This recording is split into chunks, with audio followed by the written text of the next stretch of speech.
네, 안녕하세요. 더블업 시작하겠습니다. 빈센터와 편다송입니다. 증시가 분위기가 좋은데 이 음흠. 섹터가 조금 힘든 시간을 갖고 있어서 저희가 긴급 진단 내려보려고 이분을 모셨습니다. 아하. 김선아 차장님과 함께합니다. 어서 오세요. 어서 오세요. 잘 오셨습니다. 네, 궁금했어요. 진짜. 바이오 어떻게 봐야 돼요? 아, 뭐, 5월입니다. 5월. 네, 5월이죠. 근데 5월에 뭐 그런 거 많잖아요. 뭐 학회도 학회도 있고. 많고, 네. 네. 그쵸. 결론적으로 5월 세린메이 뭐 이런 얘기도 있는데 5월 어떻게 바이오 봐야 됩니까? 뭐 예상한 대로 흘러간 게 거의 없기 때문에 네. 네, 그렇게 말씀드리기는 좀 어려울 것 같고요. 기본적으로 바이오에 왜 투자를 안 하실까를 봤을 때 사실 다른 섹터들이 보여주고 있는 성과들을 보면은 바이오를 하는 게 맞았나? 라는 오히려 그런 생각이 듭니다. 아하. 그래서 다들 현명하게 투자하고 계신다고 생각을 하고 있고요. 네. 이게 바이오에 투자를 했었을 때 어떤 리워드를 받으실 수 있었다면 지금이라도 빨리 들어오시라는 말씀을 드렸는데 사실 제가 이제 오늘 또 리포트를 좀 나간 게 있는데 네. 리포트 나간 거에서 좀 보여드리는 그래프가 있어요. 이제 저희 그러니까 우리 시장만 안 가는 거냐, 전 세계 시장이 다 안 가는 거냐 이런 걸 좀 봤었을 때 전 세계적으로 사실 좀 이 섹터로 보면은 부진한 게 있긴 합니다. 최근 상반기가 보게 되면 네. 그렇기는 한데 저희가 지금 보시는 그래프를 보게 되면 꽤 우리 미국 제약사 ETF 제가 대표적으로 PPH 보통 많이 말씀드리고 바이오텍은 IBB 말씀을 드리는데 페어링이 꽤 잘 되죠. 보시면은 주가 페어링이 꽤 잘 되는데 이제 갭이 관찰됐던 시기가 제약사의 경우에는 최근이고요. 네. 바이오텍 같은 경우에는 지금 보시게 되면은 이제 IBB도 아주 드라마틱하게 올라가고 있는 건 아니지만 유난히 우리 코스닥 쪽이 좀 부진하다라는 걸 보실 수 있습니다. 그래서 저거는 이전에 비해서 코릴레이션이 깨졌다 이렇게 보는 거예요? 깨졌고요. 사실 깨진 이유를 굳이 또 보자라고 하게 되면 저희 기술 이전 실적 같은 경우에도 제가 오늘 리포트에서 정리해서 말씀드렸는데 2025년 상반기랑 2025년 하반기 그다음에 26년 상반기가 보게 되면 기술 이전 건수 자체가 그냥 반반씩 줄어듭니다. 쭉쭉쭉 줄어들고 이게 바이오텍은 영업이익이라든지 이런 실적이 나오지는 않잖아요. 그래서 우리 바이오텍에서 실적이라고 정의할 수 있는 게 무엇이냐라고 하게 되면 어떤 기술 이전이라거나 아니면 기술 이전 해놓은 파이프라인의 개발 단계 상승이라거나 뭐 이제 우리가 받기로 한 돈을 제때 또는 더 빨리 받는 거 예를 들어 마일스톤 이런 것들이죠. 이런 것들인데 사실 이런 부분에 있어서 상반기에 좀 악재가 좀 있었어요. 악재가 좀 있었고 되려 이제 새로운 실적은 발생하지 않고 이렇다 보니까 그런데 또 다른 섹터는 너무 좋고 네. 이렇다 보니까 전체적으로 부진한 결과가 나온 것 같습니다. 그래서 네. 도라는 오겠죠. 도라는 올 텐데 지금 이제 학회 같은 경우에도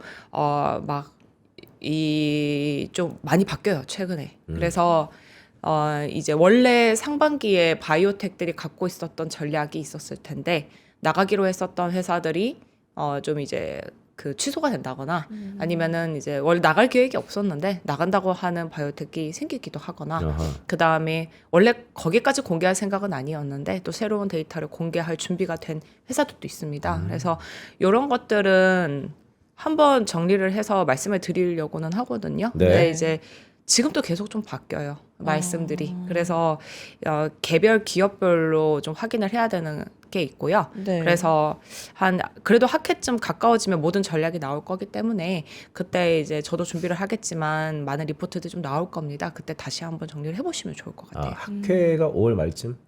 네, 5월 17일부터. 17일부터. 그 학회 여러 개가 있는데 네.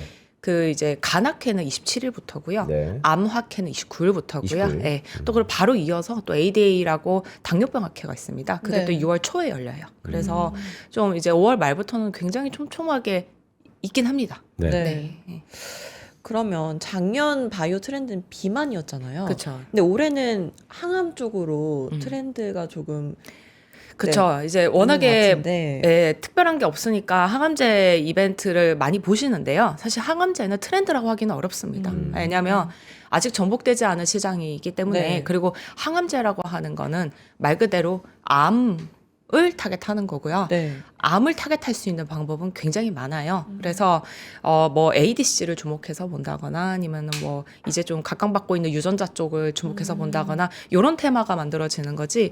암은 계속 그냥 보셔야 되는 영역이라 생각을 하고요. 네. 사실 제가 이 이제 흐름을 좀 보고 좀 빠르게 제가 인덱스 리포트를 낸 것도 있는데 지금 테마다라고 굳이 정의하자면 유전자가 제일 강합니다.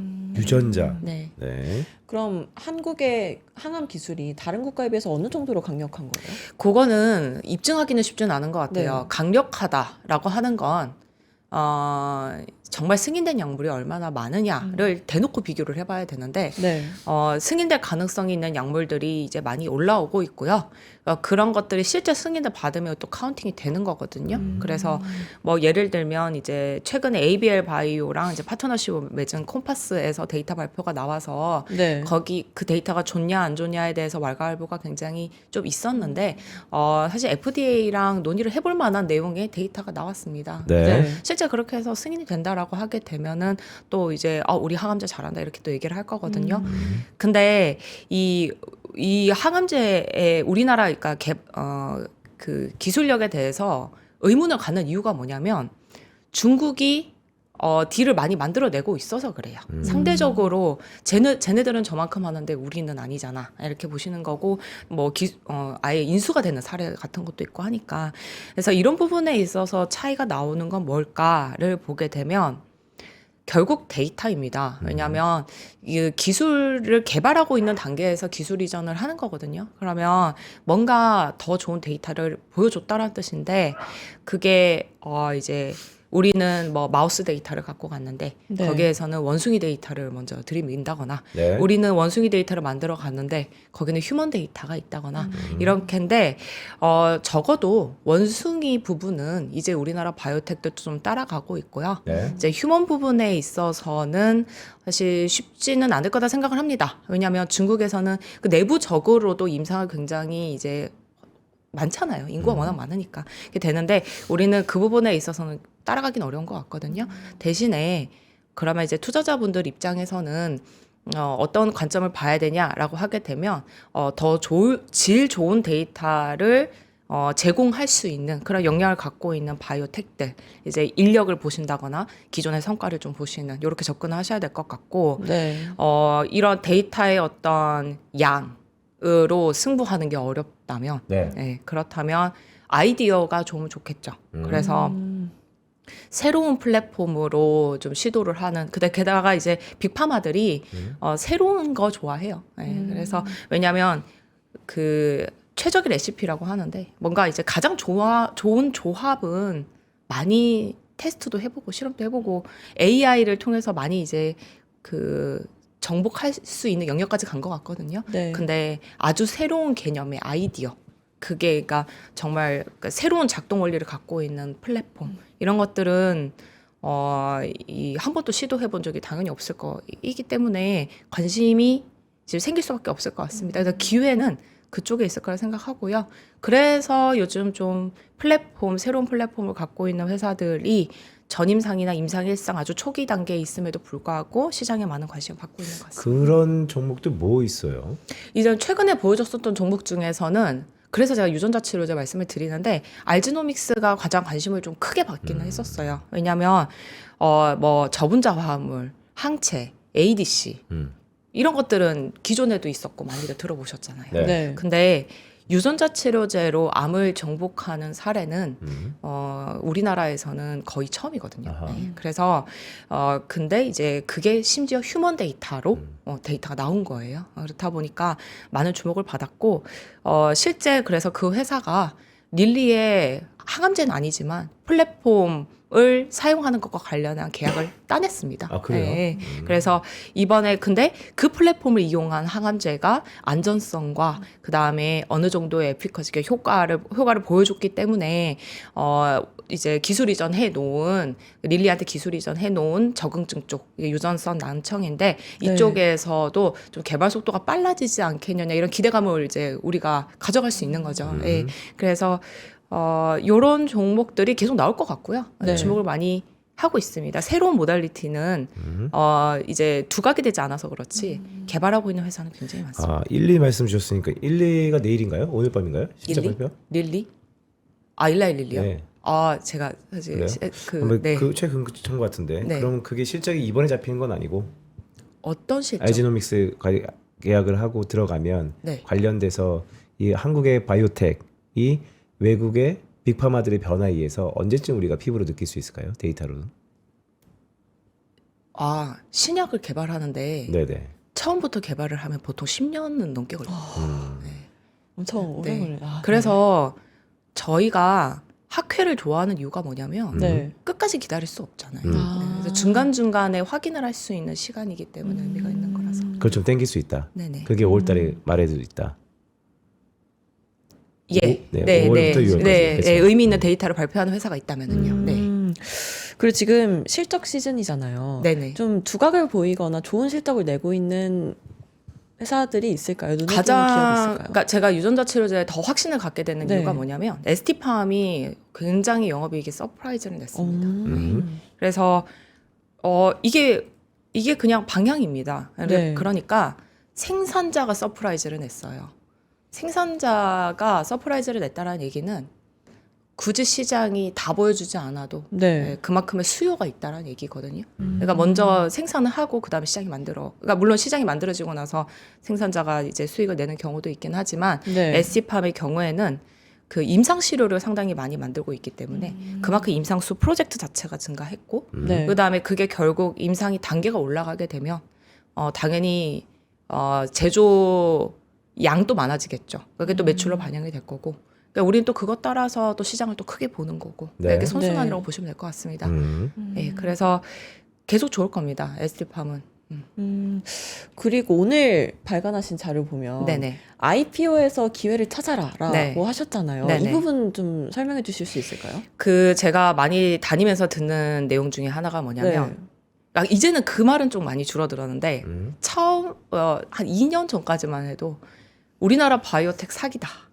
네, 그런 말씀들 많이 하셨고. 네. 네, 근데 25년에 글로벌 빅딜이 막 일어나면서 이제 그 얘기는 안 하세요. 그렇긴 한데 이제 좀 퇴화되고 있는 건 아니냐 이런 말씀도 좀 하시는 것 같고, 근데 이 그 체감은 하고 계실 겁니다. 최근에 상장하는 바이오텍들이 수익률이 더 좋다라는 걸 체감은 다 하고 계실 텐데, 네. 그거를 제가 그림으로 좀 보여드린 오. 거예요. 확신을 가질 수 있게. 네. 그래서 지금 이제 보게 되면은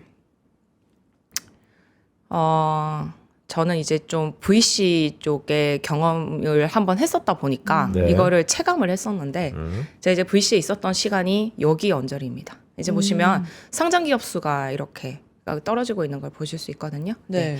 이때 기술특례 상장의 기준이 굉장히 강화됐고요. 그래서 실제 2022년부터 상장한 회사들 같은 경우에는 갖춰야 될 조건이 상당히 까다로워졌습니다. 네. 근데 그 조건들을 다 극복을 하고 상장한 회사들이 지금 살아남아 있는 거고요. 네. 이거 한번 보시면은 실제 시가총액 가종평균 수익률로 보시게 되면 21년과 22년, 23년은 약간 저조한데 좀 좋아질 수 있습니다. 왜냐하면 이때 상장한 회사 중에 큐로셀이라고 하는 회사가 오늘 결국 시각처에 신약 승인을 따냈거든요. 네. 그래서 뭐 이렇게 올라올 가능성도 있고 어쨌든 근데 23년을 제외하고는 계속 이렇게 수익률이 훨씬 좋다라는 걸 보실 수 있고요. 26년은 왜 이렇게 저조하지? 하시는 거는 저희가 아직 2건밖에 네. 안 올랐어요. 그래서 나중에 어떻게 될지 모르고 그 다음에 또 있죠. 22년에 상장한 회사들이 24년, 25년에 퍼포먼스를 내고 있기도 하고요. 네. 네, 그런 것들이 영향이 있는데 그래서 이제 좀 말씀을 드리고 싶은 게 뭐냐면 이 회사들 한번 쭉 리스트를 보게 되면은요. 아하. 저 25년에 상장한 회사들 한번 보실까요? 지금 네. 수익률 굉장히 좋은데 와, 네. 네. 에피스홀딩스, 삼양바이오팜은 인적 분할이니까 제외하고요. 네. 삼익제약, 명인제약, 제약사니까 제외를 하고 IT캠 하나가 좀 이슈가 있긴 하지만 그것들을 제외한 바이오텍들이 전부 다 굉장히 수익률도 좋다라는 걸 네. 보실 수 있어요. 수익률도 좋고 시가총액도 5천억 이상을 유지하고 있습니다. 그리고 잘 보시면 알지노믹스나 에임드는 글로벌리 기술 수출을 또 한 이력을 갖고 있고요. 네. G2G 바이오나 프로티나 같은 경우에 경우에는 삼성바이오 에피스와의 협력 성과가 있죠. 그 다음에 이제 인투셀 같은 경우에도 에피스랑 협력을 하고 있거든요. 적어도 그 정도의 실적을 갖고 있는 오름 테라퓨틱 같은 경우에도 BMS의 기술이잖아 이력을 갖고 있고요. 네. 그래서 이런 회사들이 25년에 상장했어요. 근데 포인트가 뭐냐면 그러니까 이 회사들은 다 계속 잘할 겁니다. 왜냐하면 시작이 좋았으니까 이거를 물고 계속 성장하는 모습을 보여줄 텐데, 이렇게 25년에 상장한 회사들이 이런 이력을 갖고 있는 기업들이에요. 네. 그러면 저희 투자자 눈이 많이 높아졌죠. 아. 네. 26년에 상장할 애들, 바이오텍들도 네. 이 정도의 이력을 갖고 있는 바이오텍들이 굉장히 많을 거고요. 제가 비상장 회사들 많이 듣고 있는데 네. 굉장합니다. 아 그래요? 네. 그래서 바이오텍 향후 사실 그 IPO 일정이 명확하게 나온 건 없는데 이제 일정이 나오면은요. 거기에도 관심 크게 가져보실 만한 가치가 있는 회사들이 굉장히 많다는 거고, 네. 바이오텍을 중장기적인 관점으로 봤었을 때, 지금 아까 보셨던 그런 회사들이 향후 우리 코스닥 바이오텍을 이끌어 갈 겁니다. 이렇게 네. 보게 되면, 전체적으로 질적으로 성장하는 그림이 만들어져 있을 거예요. 그래서 지금 너무 힘든 시기를 지나가고 계시는데 우리 이렇게 흐름 좋으니까 네. 좀 더 장기적인 그러니까 아까 댓글에 조금 웃었으면 좋겠다는 것도 여러분들 애널리스트가요 자기 산업에 완전히 연동돼서 인생 같이 살잖아요. 요즘에 바이오가 조금 주춤하다 보니까 좀 다운된 감이 있는데 근데 그거 이런 얘기인가요? 강화된 기특에 새로 IPO한 기업들 그러니까 흔히 바이오 투자하면 과거 오래된 바이오 기업들도 있고 네네네. 최근에 나오는 기업들도 있는데 네네. 말씀해 주신 것을 쭉 듣다 보니까 뭔가 패션이 완전히 바뀌었다. 그래서 그러면 구간이 명간 이거는 이제 바이오에서 없어진 건가요? 구간 중에서 명간이 될 만한 바이오텍들은 이미 다 알고 계세요. 아하. 그러니까 제가 이제 요런 걸 통해서 드리고 싶은 말씀은 구간 중에 명간이 될 후보가 네.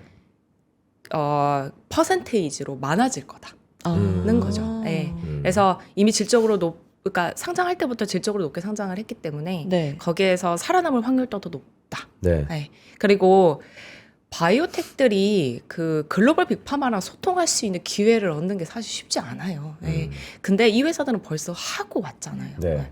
이 노하우를 아는 바이오텍들이기 때문에 향후에 비슷한 상황이 왔었을 때 딜을 따낼 어떤 능력치나 가능성 이런 것들도 우리 과거의 바이오텍들보다는 더 높을 거다 이렇게 네. 볼 수 있기 때문에 네 그런 관점에서 오늘 좀 말씀을 드린 겁니다.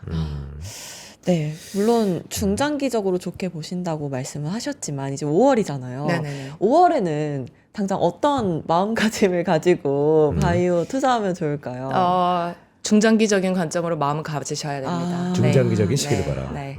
이 단기적인 관점으로 좀 트레이딩을 하시는 거를 네. 제가 말씀드리면 안 되는 것 같아요. 네. 음. 제가 최근에 섹터 분위기가 너무 안 좋을 때 뭘 했냐면 그 기초적인 논문들을 최대한 많이 읽었습니다. 네. 네.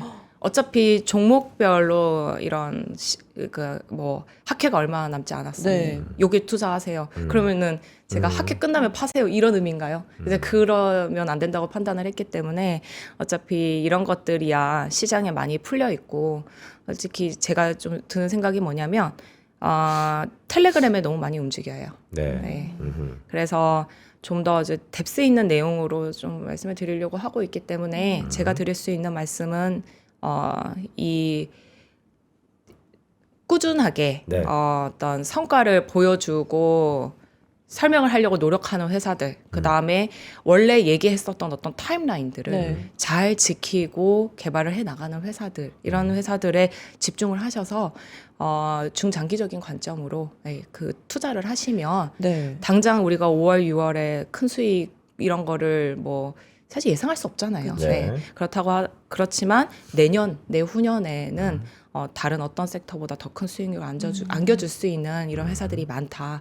이런 말씀을 오늘은 꼭 드리고 싶습니다. 아하. 지난번에 출연하셨을 때인가요? 2월인가 3월에 출연하셨을 때 네. 이 시간을 공부하는 시간으로 그렇죠. 가지면 좋다고 네. 하셨던 게 기억이 나요. 네네. 네. 네. 아, 그럼 이 기회를 깊게 들여다보는 시간으로. 그렇죠. 네. 예. 그래서 이때 이제 가능하시다면 어렵기는 한데 네. 인덱스 리포트들도 많이 아. 나와요. 특히 이제 5월이면 하반기 전망 이런 것도 네네. 많이 나오거든요. 네. 그런 거 한번 읽어보시면서 하반기에 이런 종목들을 좀 봐놓으면 좋겠다. 이런 거를 체크해 놓으시면 어떨까 생각합니다. 네. 그러면 끝으로 이거 한번 여쭤볼게요. 사실 투자 관점에서 보면 뭐 좋은 말씀인 것 같아요. 그러니까 바이오 엄청 오래 걸리죠. 변수도 많고. 그런데 학회라는 건 그러한 모호한 것들을 좀 더 수면 위로 끌어올리는 이벤트인 건 분명 맞는 것 같고요.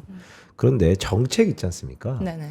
지금 한국 정부의 정책이 바이오텍에게는 여타 다른 국가 대비 더 좋은 겁니까? 뭐 이제 노력을 많이 하고 있다고 생각을 하고요. 근데 개발을 하려면 굉장히 많은 자본 투자가 필요합니다. 네. 그래서 결과적으로는 이런 이제 대외적인 자금 지원이 필요한 것 같고요. 그런 부분에 있어서는 글로벌 빅파마들이 좀 투자를 하려는 모양새가 릴리나 노보노디스크도 좀 투자를 한다라는 최근에 기사가 있었고요. 네. 이런 것들을 보게 되면 긍정적인 흐름으로 가고 있다고는 생각합니다. 네. 이제 지금 정부가 하고 있는 게 최선이냐에 네. 대해서는 좀 말씀드리기는 어려운 것 같아요. 네. 그냥 최선의 범위를 어디까지 봐야 될지 알 수 없기 때문에 그렇지만 분명히 노력은 하고 있다라고 네. 생각은 하고 있습니다. 네, 알겠습니다. 오늘 제약바이오 김선아 위원과 함께했습니다. 고맙습니다. 네, 고맙습니다. 수고하셨습니다. 자, 이젠 곧 휴일인데 네. 마침 또 우리 장은 상승폭을 많이 반납했네요. 그러게요. 다시 반등하지 않을까요? 우리 시장은 힘이 있으니까요. 뭐 네. 4월 달에는요. 우리가 사상 최고치를 경신했다는 게 좀 고무적인데. 네. 어쨌든 오늘은 휴일을 앞두고 5월을 앞두고 약간 상승폭을 반납하면서 불안불안하지만 여러분 주식 투자 있잖아요. 제가 밀사라고 왜 얘기합니까? 이제는 한국을 중장기적인 시계로 바라볼 시대가 왔다라는 말씀을 염두하면서 오후장을 대비하면 좋을 것 같습니다. 네, 연휴 잘 보내시고요. 저희는 다음 주 월요일에 다시 찾아뵙겠습니다. 고맙습니다. 고맙습니다.